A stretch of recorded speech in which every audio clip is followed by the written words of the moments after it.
Super ফোরের শ্বাসরুদ্ধকর প্রথম ম্যাচে শ্রীলঙ্কাকে 4 উইকেটে হারিয়েছে বাংলাদেশ। সাইফ ও হৃদয়ের হাফ সেঞ্চুরি। কেউ যেন দলের নাম ভাঙিয়ে ব্যক্তি স্বার্থ হাসিল করতে না পারে, নেতাকর্মীদের আহ্বান বিএনপির ভারপ্রাপ্ত চেয়ারম্যান তারেক রহমান।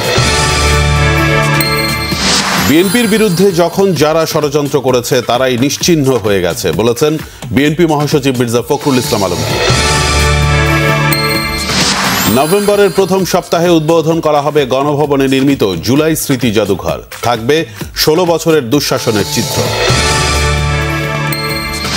ক্ষমতায় আসা নিয়ে এত আত্মবিশ্বাসী হলে জামাতের উচিত নির্বাচনে আসা বলেছেন বিএনপির স্থায়ী কমিটির সদস্য সালাউদ্দিন আহমেদ।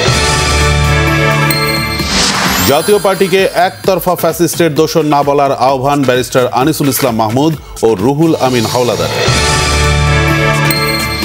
মধ্যরাতে বিক্ষোভে উত্তাল রাজশাহী বিশ্ববিদ্যালয়। পোষ্য কোটা বহালের সিদ্ধান্ত স্থগিত।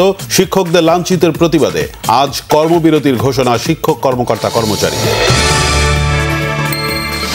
মহালয়ার মধ্য দিয়ে শুরু হলো সনাতন ধর্মাবলম্বীদের শারদীয় দুর্গোৎসবের ক্ষণগণনা। চণ্ডীপাঠের মাধ্যমে দেবী দুর্গাকে জানানো হবে আহ্বান।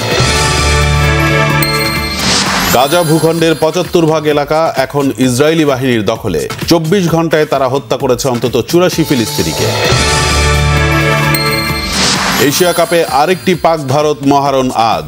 সুপার ফোরে সুপার ক্লাসিকোতেও প্রতিশোধের আগুন পাকিস্তানের, চোখ রাঙানি ভারতের।